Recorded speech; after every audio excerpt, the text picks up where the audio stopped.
श्री राम जय जय राम।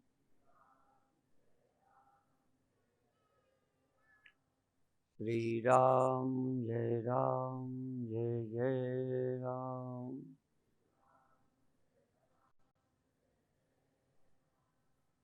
श्री राम जय जय राम।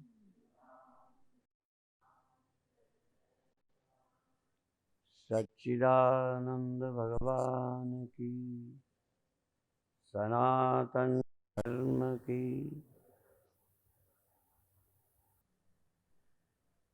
कई बार हमने गोस्वामी जी के एक दोहे की चर्चा की है कि जगत दृश्य है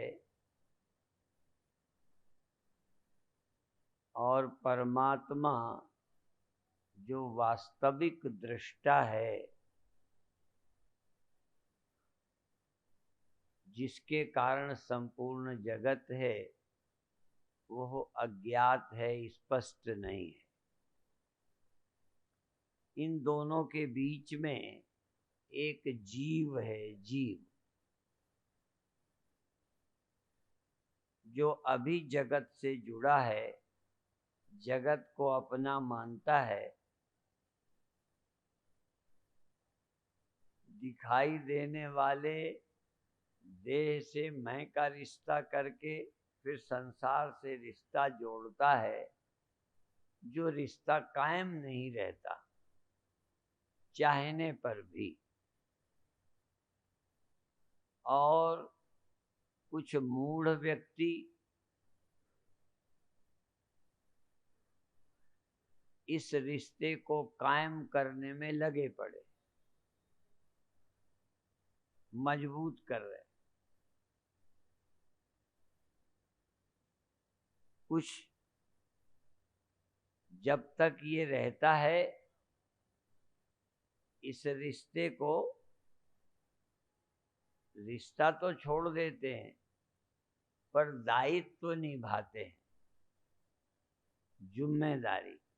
जैसे बहुत लोग परिवार का काम मोहबस करते हैं, कई लोग परिवार का काम दायित्व समझ के करते हैं, कर्तव्य समझ।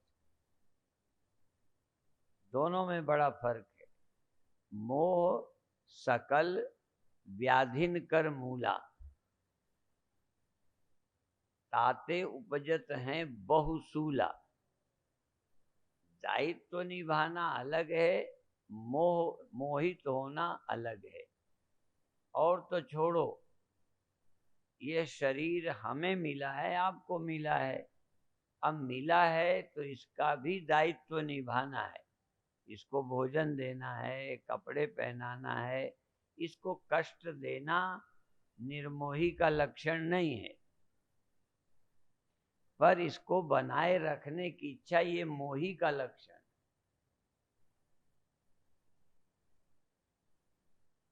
जब तक रहे इसे भोजन ना दो तो मूर्ख हो, और यदि ये चाहते हो हमेशा बना रहे तब भी हो। दोबारा नहीं मूर्ख शब्द बोला, पर ये कह दिया तब भी हो। या मोही हो, मूढ़ हो। गच्छन्त्यमूढ़ाः पदमव्ययम् तत्। जो मूढ़ हैं वो अव्यय पद को प्राप्त नहीं करते। शरीर का रखना न रखना मेरे हाथ पर नहीं है, पर जब तक इसमें मैं बैठा हूं तब तक इसका ध्यान रखना ही है। ध्यान न रखना कोई ज्ञानी का लक्षण नहीं है। बहुत लोग लापरवाही करते हैं, उसमें हम भी शामिल हैं। पहले समझते थे इसकी परवाह न करना संत का लक्षण है, ज्ञानी का लक्षण है। ऐसे कभी पढ़ा, आयुर्वेद तो जानते नहीं थे, पर जैसे कई ज्योतिष की किताबें पढ़ने लगते हैं, ऐसे ही हम आयुर्वेद की भी पढ़ने लगते। उसमें कई रोगों का जिक्र आए तो उसमें आता था जिसको प्रमेय होता है बार बार पेशाब करता है, तो अपन कोशिश करते थे कि पेशाब करने न जाए, कम जाए। तो यदि जबरदस्ती ना जाओ, देर तक रोक लो, तो क्या आप वो अच्छा काम है? तो कई बार हम सोचते हैं कि क्रियाओं को रोक लेंगे तो दोष मुक्त हो जाएंगे। दोष अलग चीज है। तो फिर ध्यान दें, शरीर का निर्वाह करना जिम्मेदारी है। आपकी निजी कार हो और आप टैक्सी में बैठे, तो टैक्सी का यदि कुछ नुकसान हो जाए तो आप उतना दुखी नहीं होंगे, सिर्फ यात्रा में थोड़ी बाधा पड़ी या देर में पहुंचेंगे या टैक्सी बदल लेंगे। क्योंकि टैक्सी से आपकी ममता नहीं है, टैक्सी से यात्रा कर रहे थे। और यदि आपकी कार है, कोई पीछे से थोड़ा मार दे, शीशा टूट जाए, तो आप दुखी होंगे, क्योंकि वो आपकी है। अपनी होने का मतलब और उपयोगी होने का, इन दोनों में फर्क है। ये शरीर उपयोगी है। कई संत तो कीर्तन भी गाते हैं, इस आलीशान मकान का क्या देते हो आप किराया। कोई इसे मकान कहते हैं, किराए का मिला है, या भगवान ने दे दिया, तो इसका क्या देते हो। खैर, मुख्य मतलब एक है, चाहे उदाहरण 100 दूं चाहे एक। कितने बुद्धिमान हो, कितने ताकतवर हो और कितना आप योजना बनाएं, शरीर को रख नहीं सकते। मोटी बात है ये। तो इसको, मोह का मतलब है इसके छोड़ने को तैयार नहीं है, और छोड़ने को तैयार हैं और अभी ख्याल रखते हैं। अभी ख्याल रखना है, कहीं इसका ये अर्थ मत समझ लेना कि इसको रखना और इसका ख्याल रखना दोनों में एक ही बात है, नहीं है। शरीर में जब तक हो इसका ख्याल रखोगे। कभी कभी विदेशों में जब कोई उतरते हैं फ्लाइट से, तो वहाँ के निवासी कार नहीं ले जाते, उतरे वहीं से कार ले लेते हैं। वहाँ 2 तरह की कारों की व्यवस्था है। ड्राइवर तुमको छोड़ के आए, और दूसरी है कि आप चलाना जानते हैं, आपका एड्रेस है, आइडेंटिटी कार्ड है, तो आप कार लीजिए, चलाइए, चले जाइए, जब आइए छोड़ दीजिए, और जहाँ जहाँ उनके अड्डे हैं कहीं छोड़ दीजिए, वो कार मंगा लेंगे। उसमें कम खर्च है, क्योंकि कार लिए, कार का वहाँ कम खर्च है, पर यात्रा आपकी पूरी हो गई। तो ये आपकी कैसी है, ये आपको मिल गई है, इससे यात्रा पूरी करिए, यात्रा पूरी हो जाए छोड़ दीजिए। अब आप इसको छोड़ने को तैयार हैं? नहीं तैयार हैं, बस इसी का नाम मोह है, बस। और कोई इसका मतलब नहीं। अभी आप भौतिकवाद की दृष्टि से सुन रहे थे, इसमें भी कई को कंफ्यूजन है। भौतिकवादी माने उन्नति करना ना, इस जगत में विकास करना, उन्नति करना, ये भौतिकवादी नहीं है। भौतिकवाद का मतलब जिसको संसार लक्ष्य लगता है, संसार को जो लक्ष्य मानता है वो भौतिकवादी। इन्हीं सुखों को, इन्हीं पदार्थों को, इसी देह को, इसी को जो अपने जीवन का गोल मानता है वो भौतिकवादी। जो मुक्ति को, परमार्थ को गोल मानता है, खूब सुविधा से रहता है, वो भौतिकवादी नहीं है। सुविधाओं में रहने से आप भौतिकवादी नहीं होते। भौतिकवादी का मतलब है कि इसी को बनाए रखना, यही जिंदगी का गोल है। शरीर लक्ष्य नहीं है। लक्ष्य वो होता है जिसे पाना है। साधन वो होता है जिसके द्वारा पाना है। तो ये संपूर्ण संसार, धन तन, ये सब साधन है पाने के लिए। पाना कुछ और ही है। ये पाना, ये पाने के लिए तुमने पुण्य किया, ये गड़बड़ है। इसके पाने के लिए पुण्य किया, फिर इसको किस लिए पाया? फिर पुण्य करने के लिए। पुण्य किया इसको पाने के लिए, और इसको पाके फिर पुण्य किया। फिर किस लिए किया पुण्य? फिर पाने के लिए। हर बार शरीर पाओगे, हर बार पुण्य करोगे, पुण्य करोगे फिर शरीर पाओगे। पुनरपि जननम पुनरपि मरणम पुनरपि जननी जठरे शयनम। फिर शरीर पाओगे। अब सवाल ये है कि शरीर प्राप्त किया है, ये क्यों किया है? बने रहने के लिए कि कुछ और लक्ष्य है? देखो, भौतिक बात का आज निर्णय कर लो। इसे पाया है पाए रहने के लिए कि छोड़ना पड़ेगा? जिसको रहने वाला शरीर मिला हो वो हाथ उठाए। जिसने हमेशा रहने वाला शरीर पा लिया हो वो हाथ उठाए। तो रहने वाला तो शरीर मिला नहीं, तो फिर क्यों मिला है? इसलिए कि जब तक रहे अपना काम बनाओ, और तो और छोड़ो, कुछ भी ले लो। ये जो कपड़े हैं ये भी आपने जरूरत के लिए पहने, और जल्दी समझ नहीं आए तो हम एक उदाहरण देते हैं। वस्तु से, धन से वस्तु प्यारी है, धन से ज्यादा वस्तु प्यारी है। धन आप जोड़ते हैं, धन इकट्ठा करते हैं, किस लिए? धन प्यारा है धन रखने के लिए कि धन से कुछ पाने के लिए? देख लेना। बहुत कठिन सवाल नहीं है, बड़ा सरल है। यदि धन पाने के लिए ही सब था तो धन पा लिया, बस धन को छाती पे लिए बैठे रहो, धन को घर पे रखे रहो और देखा करो, आरती उतारा करो। आप फिर क्या करते हो? धन को कहीं दे आते हो कि नहीं? ऐसा आदमी कल सुबह की सभा में लाना जिसने अपने घर के रुपए कभी दिए ना हो किसी को। क्यों दे आए? यदि धन से प्यार है तो धन दे आए, बदले में क्या ले आए? घी ले आए, कपड़ा ले आए, दाल ले आए, सब्जी ले आए। इतनी धन की नाकदरी कि सब्जी के लिए पैसा दे आए, कपड़े के लिए दे आए, बिल्डिंग के लिए, जमीन के लिए इतने रुपये दे के चले आए। जरा भी आपको लगाव नहीं रुपए से। समझ में आया? रुपए से लगाव नहीं है, रुपए के द्वारा जो पाना है उन वस्तुओं के लिए है।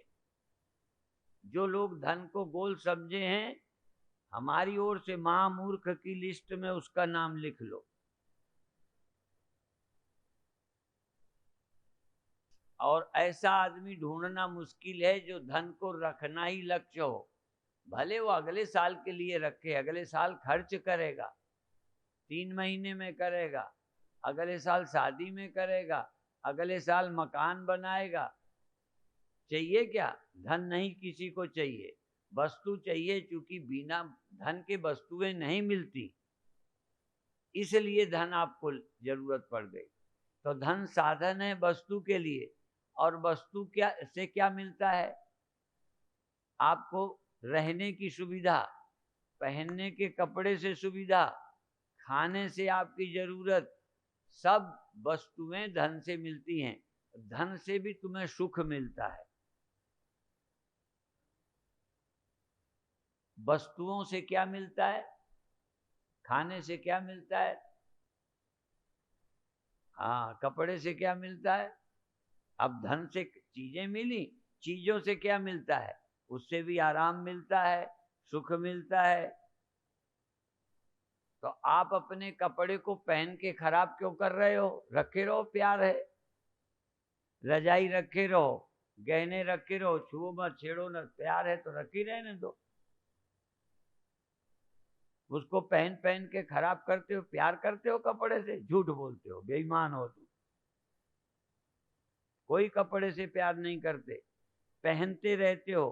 पहनने से मतलब है अपने लिए। प्यार अपने से है कि कपड़े से?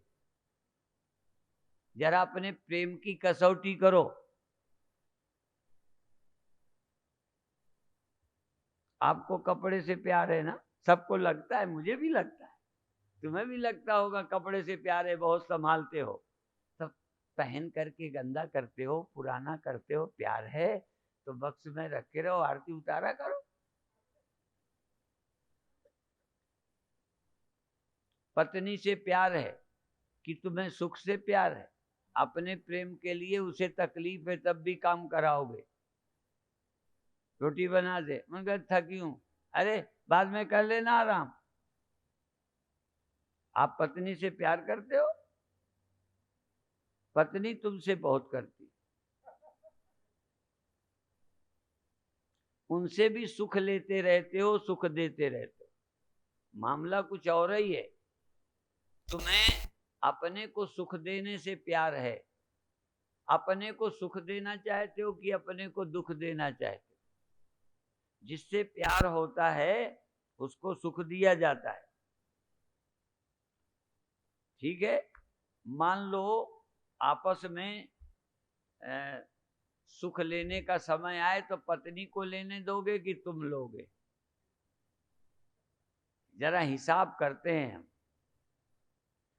मान लो लड़ाई हो जाए तो तुमको बुरा बोलेगी तो उसे सुख मिलेगा, और तुम पत्नी को बुरा बोल के तुम्हें सुख मिलता है।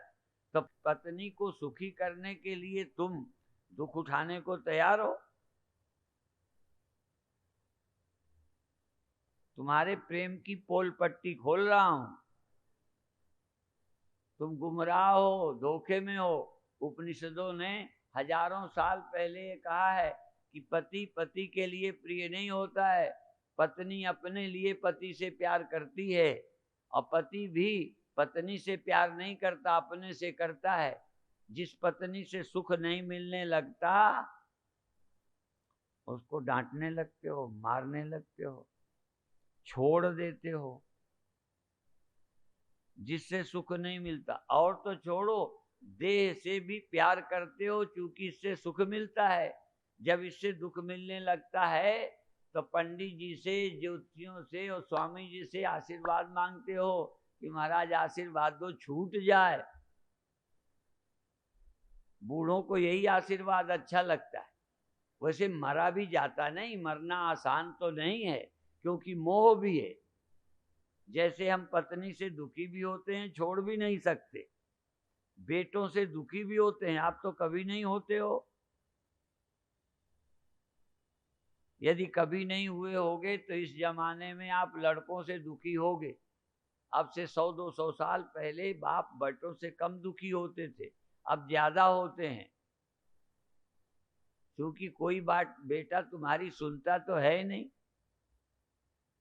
बेटा बेटियां तुम्हारी सुनते नहीं। अब देखो, तुम जो प्यार करते नजर आते हो, देखो प्यार किससे है? अपने से, देह से भी नहीं है। देह से भी नहीं है, देह भी छोड़ने को तैयार हो जाते हो जब इस देह से सुख की आशा नहीं रह जाती।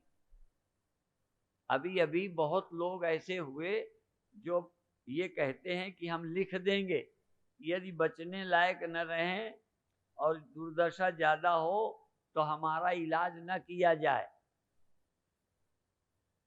ऐसे लोग लिखने लगे हैं। लेकिन मोहवश जब वो बोलने लायक नहीं रहता तो लोग मानते नहीं हैं।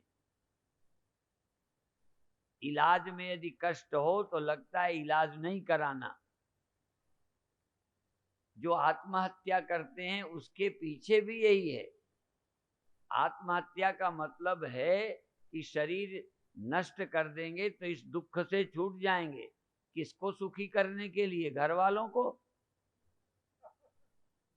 घर वालों को सुखी करने के लिए आत्महत्या की है कि अपने को दुख से बचाने के लिए आत्महत्या करके कि हम सुखी हो जाएंगे, दुख से बच जाएंगे।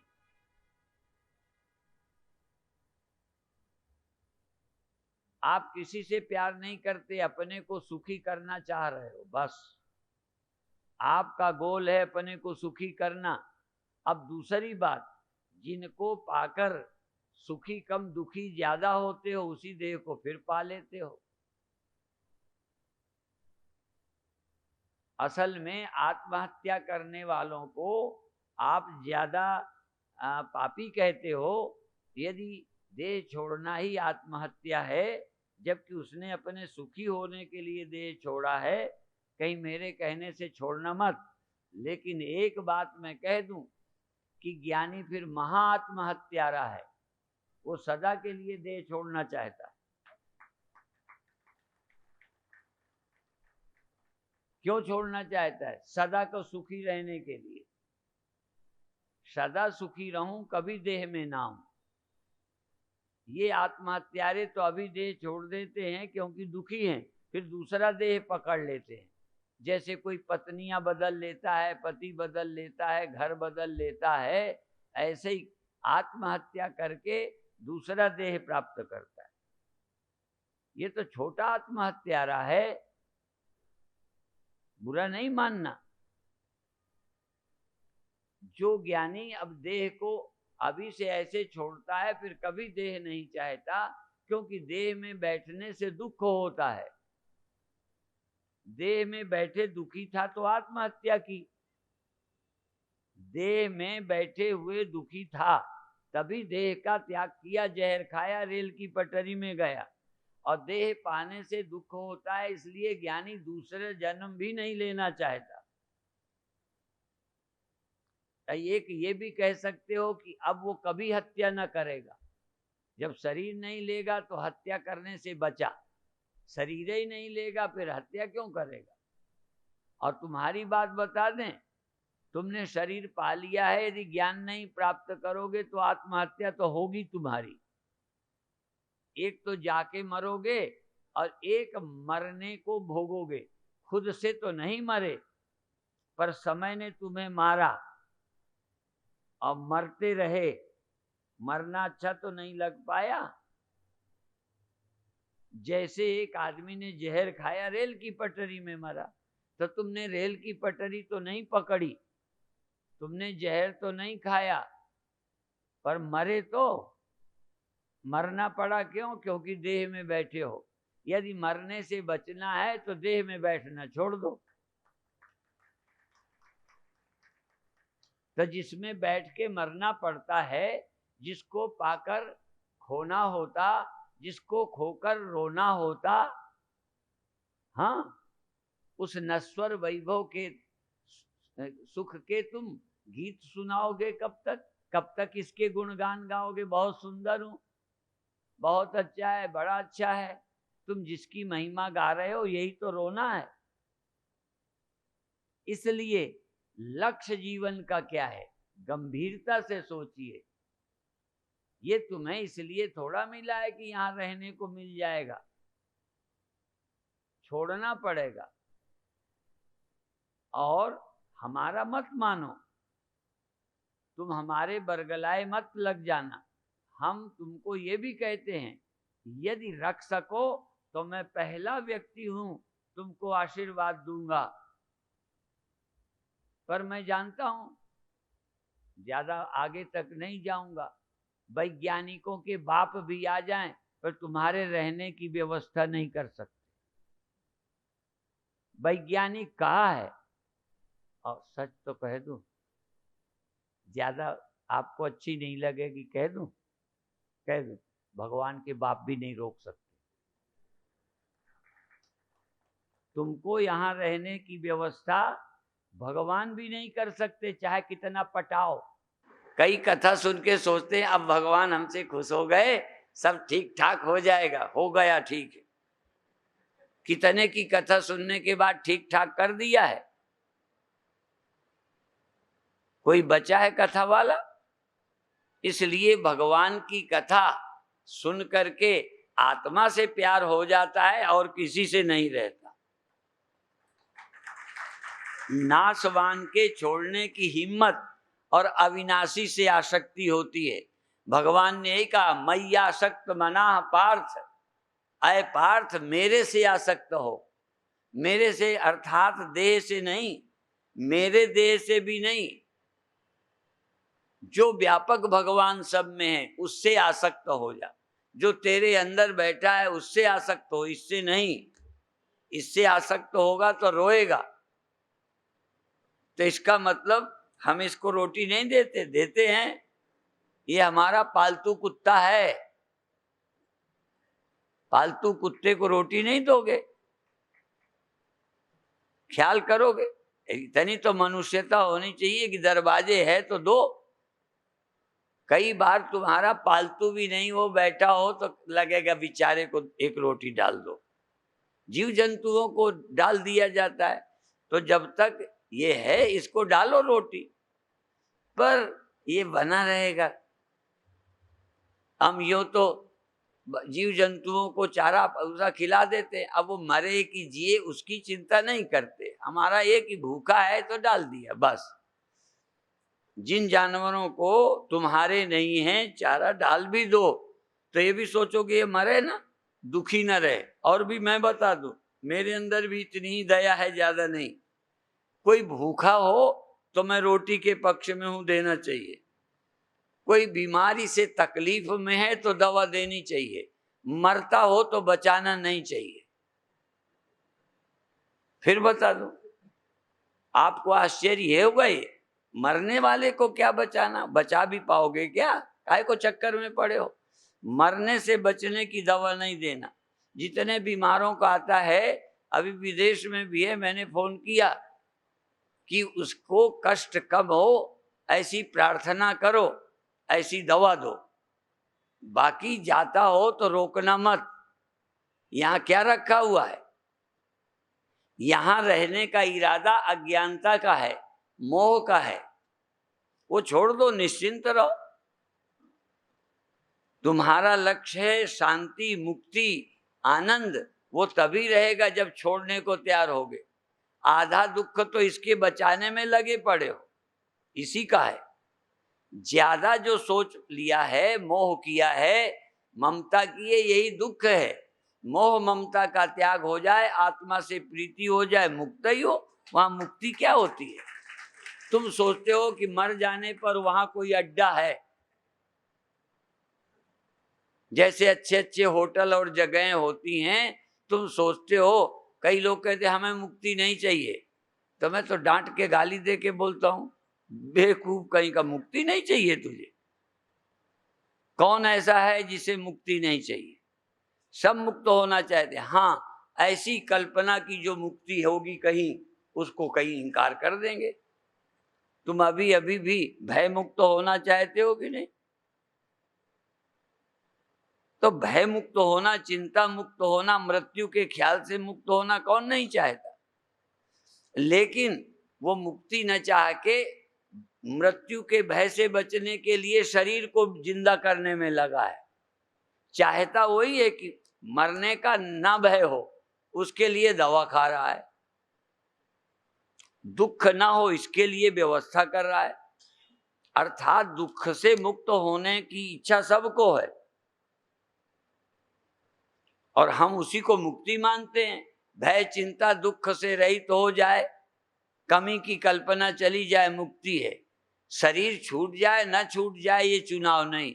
शरीर कब तक रहे ये भी हमारा नहीं कि अभी अभी चला जाए। अभी क्यों चला जाए? इससे हमें क्या तकलीफ है?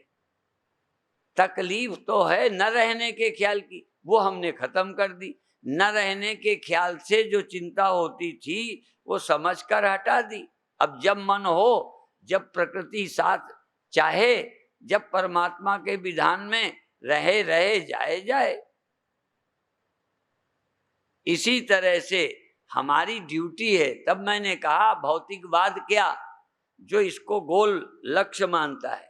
अध्यात्मवादी क्या, जिसका गोल आत्मा परमात्मा है। बस आत्मा परमात्मा गोल है और ये समझने का अवसर है। समझ लिया, ड्यूटी कर रहे हैं। शरीर है, कर रहे हैं। खाना, पहनना, ओढ़ना, शादी, ब्याह, बच्चे, ये भी बंधन नहीं है। बंधन तो है कि शादी करके तुम अपनी मानने लगे, अब जल्दी जाने की तैयारी हो गई तो रोने लगे। लड़के हो गए, क्या गुनाह है? कोई तुम्हारे कारण हुए? प्रकृति है वो, पेड़ में फल आ जाते हैं, फूल आ जाते हैं, तुम्हारे भी बच्चे हुए हैं, ये तो प्राकृतिक है। अब ये मेरे मेरे पेड़ यदि फल अपने माने और दिमाग हो तो भी कहेगा फल आ जाएंगे, फूल, और कोई फल ले जाएगा तो रोएगा, ये क्या? दुख से मुक्त होने के लिए सत्संग है, चिंता से मुक्त होने के लिए सत्संग है, भय से मुक्त होने के लिए सत्संग है। बस खाना पीना बंद करने के लिए नहीं है, दुकान बंद करने के लिए नहीं है, क्योंकि शरीर है तो खाना मांगेगा, तो आप काम करिए, बच्चे हैं पढ़ाइए लिखाइए, लेकिन तुम्हारे हैं, तुम क्यों उनको खिलाते पिलाते हो? अपने हैं इसलिए कि लड़का लड़का है, खिलाइए पिलाइए, जिम्मेदारी इनकी है। मैं नहीं कहता सबको खिलाइए, जिम्मेदारी तुम्हारी है। जो जिस स्कूल में अध्यापक है उन बच्चों को पढ़ाएगा, और मान लो ट्रांसफर हो जाए तो दूसरे स्कूल के बच्चों को नहीं पढ़ाएगा, फिर इनको पढ़ाने आएगा? अध्यापक के कौन बच्चे हैं ये बताओ? जहां नियुक्त हो गया तो तुम्हारे कौन है? जहां तुमको भेजा है बस ये तुम्हारे हैं बस, और जब यहां से और कहीं भेज दिया जाएगा वो तुम्हारे। कौन है तुम्हारे परमानेंट ये बताओ? पुलिस को किसकी रक्षा करेगी? यदि गुड़गांव की पुलिस है तो यहाँ का ख्याल करेगी, नहीं करती तो बेईमान है, ये भी साथ में बता दूं। यदि नहीं जिम्मेदारी समझते तो तुम बेईमान हो, और अपना समझते हो तो मूर्ख हो। दोनों दृष्टि से मैं कह रहा हूं। पुलिस का ट्रांसफर हो जाएगा तो तब यहां अपने मोहल्ले की पुलिस ख्याल करेगी, जब वहां चली जाएगी। वो जाने दूसरी पुलिस जाने। तुम भी किसी गवर्नमेंट के कर्मचारी हो, तुम्हें भी कहीं पोस्टिंग की गई है, काम करते रहिए। ना देह में तुम्हारा अधिकार है, ना परिवार में तुम्हारा है। तुम्हारा तो है, मैं तुमसे पूछ लूं, है?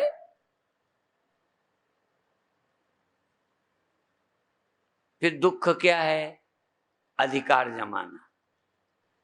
और मूर्खता क्या है? ड्यूटी ना करना। ड्यूटी ना करना ये भी मूर्खता है। कई बाबा ड्यूटी को ही मोह ममता समझते, ड्यूटी करने को ये समझेंगे ये तो संसारी बात हो गई। काहे की संसारी? और यदि ड्यूटी पूरी छोड़ते हो तो अपनी पहले खाने की छोड़ दो ड्यूटी, अपने खाने पीने की ड्यूटी छोड़ दे साधु, तो मैं जानू। जब ये ड्यूटी करते हो तो घरवाली कर दिया, क्या है उसमें? पर इससे ना तो तुम ड्यूटी करके इसे बचा सकते हो, बचा लोगे ना? इसके भूख में रोटी देना, ठंडी में कपड़े रखना, आराम से गद्दा तकिया देके सुला देना, ये ड्यूटी है। इसको बचाए रखने की ड्यूटी तुम्हारी नहीं है, इसकी समय सीमा किसी और के हाथ है। ऐसे ही घर की ड्यूटी पूरी करिए। इसलिए मैं कहता हूं कर्तव्य जो नहीं करता वो ठीक नहीं है। और कर्तव्य को मोह मत समझिए, मोह को कर्तव्य मत समझिए। कर्तव्य और मोह दो चीजें हैं, कई मोह से काम कर रहे हैं। मोह बस कर रहे हो, कर्तव्य नहीं। एक दृष्टांत देकर समाप्त करूंगा, जो मैंने आंखों से देखा, शायद यहां सुना चुका हूं, नहीं भी सुनाया तो सुनाया है तो, पर उसे पाल लोगे तो समझो सही है। क्योंकि एक बार युधिष्ठिर ये पांडव पढ़ रहे थे, तो अध्यापक ने कहा सत्य बोलना चाहिए, सत्य बोलो, क्रोध नहीं करो। ये पढ़ाया। दूसरे दिन पूछा कल का याद है? लड़कों ने हाथ उठाया, पांडवों ने हाँ याद है। क्या? सत्य बोलो, क्रोध नहीं करो। युधिष्ठिर ने कहा मुझे याद नहीं है। एक दिन माफ हो गए, दूसरे दिन पूछा, फिर कह दिया अभी याद नहीं है, तो डांट पड़ गई। शायद थप्पड़ भी मार दिया हो, मुझे नहीं मालूम उस जमाने में रिवाज था कि नहीं, क्योंकि ये बदलते रहते हैं रिवाज, कभी मारने के हक होते थे, कभी नहीं होते। शायद थप्पड़ मार दिया, तो जब युधिष्ठिर को गुस्सा नहीं आया तब कहते हैं हाँ अब मुझे याद हो गया, क्रोध नहीं करो, अब याद हो गया। यदि आ जाता तो फिर कहता अभी नहीं याद हुआ। ये है पढ़ाई। अब मैं वही कहता हूं कि मोह ममता का त्याग करना ये है पढ़ाई, और कुछ नहीं। लेक्चर आप रोज सुनते हैं तो पढ़ गए जरूरी नहीं। आपको ये वाक्य याद हो गए, कल दूसरे को सुना दिए तो आप पास होने लायक नहीं हो। यहाँ सुना के पास नहीं होता, यहाँ आचरण में पास होता है। तो मैंने अपनी आंखों से उज्जैन में आश्रम में नीम के पेड़ थे, वहां कौवों को, चिड़ियों को, कौवों को और कोयल को लड़ते देखा। लड़ाई किस बात की थी कि वो कौवों का घोंसला था और कोयल ने अपने अंडे उसमें रख दिए थे, इफरात उसके फेंक दिए कौवे के। अब वो कौवे अपने अंडे समझकर उसमें बैठते रहे, पालते रहे। जब बच्चे हो गए तो चुनाते रहे कौवे। जब बोलने लगे तो कौवों की आवाज और कोयल के बच्चों की और। तो कोयल ने अपनी सुने, चूंकि उसका तो खुराफात था, कोयल तो रख ही गई थी अपने बच्चे अंडे, तो कोयल तो जान गई कि मेरे बच्चे तैयार हो गए, तो वो भी बोली। अब वो अपने बच्चों को लेना चाहे, कौवे लेने ना दें। यहां दो बातें मैं पूछता हूं। जब बच्चे उड़ने लगे, जब तक उड़ नहीं पाए कौवों ने रक्षा कर ली, नहीं जाने पाए। तो जब उड़ने लगे धीरे धीरे आवाज पहचान गए, कोयल के बच्चे कोयल के साथ चले गए, कौवे रह गए। अब ये मैं पूछता हूं, ईमानदारी से पूछूंगा मैं, अच्छे उत्तर नहीं, सच्चे उत्तर। अच्छे और होते हैं, सच्चे और होते हैं। अच्छे उत्तर लोग देने जानते हैं। अब मैं बोलूं कि कौवों ने किसके बच्चे पाले थे? कौवों ने अपनी समझ में, देखो समझ से देखूं तो कौवों ने अपने बच्चे पाले, सत्यता से देखूं तो कोयल के थे। तो अब मैं तुमसे पूछता हूं, समझ में तुम किनके बच्चों को, समझ में तुम्हारे हैं या भगवान के हैं? सचमुच भगवान के हैं। ये सारी सृष्टि किसकी है? भगवान की। पर तुम समझते किसकी हो?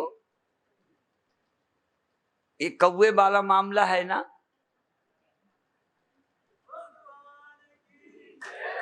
और यदि तुम कौवे नहीं हो, समझ कर कि कोयल के हैं और पाल रहे हो, तो तुमसे ज्यादा परोपकारी साधु भी है कोई? ये भगवान की दुनिया है और तुम बड़े प्यार से इनका ख्याल रख रहे हो, तो हो ना महात्मा। और महात्मा किसे कहते हैं? सींग निकलता है, कपड़े लाल होते हैं, उनका नाम महात्मा है। जिनको ये पता है मेरा नहीं है, फिर भी पूरी जिम्मेदारी निभा ले, वो कौवा संत है। नहीं कौवे तो फिर है ही जो बेवकूफी में पाल रहे हैं। इसी तरह एक कहावत है, मुगलों का राज्य था, मुगलों के शासन में खुदाई पर दावा करना जुर्म, अनल हक कहना, मैं भगवान हूं कहना, इस तरह की बातें उनके यहाँ अपराध होती हैं। इसलिए उनमें यदि कोई ज्ञानी हो गया तो उसको फांसी चढ़ा दी गई, मंसूर को मारा गया। उनके यहाँ अनल हक कहना अपराध है। तो बादशाह था, मुगलों का राज्य था। एक महात्मा ने कहा, सोनार की दुकान में कहा, और कहता है खुदा की उंगली के लिए अंगूठी बना दो। अभी सोनार ने सुन लिया, अंगूठी भी बनाई दी, धंधा का है। पर लगा उसे भी अजीब कि ये क्या आदमी है, अपने को खुदा समझ रहा है, खुदा की उंगली कह रहा है। अंगूठी बना दी, लेकिन ये चर्चा कर दी कि वो महात्मा अपने को खुदा समझता है, खुदा की उंगली बोला तो प्रचार हो गया। ये बात बादशाह तक पहुंची, बादशाह ने उसे बुलाया, वो पेश हुआ। कहते तुमने कहा खुदा की उंगली? कहा हाँ। कहन तुम्हें फांसी लगेगी। कहन क्यों? कहन तुमने कहा खुदा की उंगली के लिए अंगूठी बना दो। कहन हाँ ये कहा, बिल्कुल कहा है, लेकिन अर्थ तू लगाता है। फिर बादशाह ने कहा क्या है? कहन मैं तुमसे पूछता हूं, ये चंद्रमा सूरज किसके हैं? क्यों अपनी चीज बनाई होती है ना तो कहते हो ये मेरा मकान है। ये किसके हैं? कहन खुदा के। कहन नदियां किसकी है? कहन खुदा की। आसमान किसका? खुदा का। ये दुनिया किसकी? खुदा की। तो कहन ये दुनिया किसकी? खुदा। कहते ये उंगली तेरे बाप की है, ये भी तो खुदा ही की है। सब खुदा का है तो ये हाथ खुदा का है, ये देह खुदा का है, ये सब खुदा का। अब फांसी क्या लगाएगा? वो तो उसी को लटका दें साधु। तो ये सोच ही है, इसलिए नजरें बदल गई तो नजारे बदल गए, किश्ती का रुख बदला तो किनारे बदल गए। समझ बदल जाती है तो सब बदल जाता है। और तुम समझ नहीं बदलते, तेली के बैल की तरह लगे पड़े हो, कौआ की तरह काम में लगे पड़े हो, सोचते नहीं क्या कर रहे हैं, किस पर तुम्हारा हक है। तुम्हारा हक है नजर बदलने में। दुनिया को कुछ कर सकते हो, तुम्हारे हाथ में नहीं है। मनुष्य के हाथ में कुछ नहीं है, मनुष्य के हाथ में सोच है। और सोच बदलने के लिए ही सत्संग है, कथा है। जो सोच नहीं बदलते, सुन के चले जाते हैं, ऐसे ही दुखी रहेंगे। कोई तुम्हें दुख से नहीं बचा सकता। दुख से बचाने का उपाय है केवल सत्संग।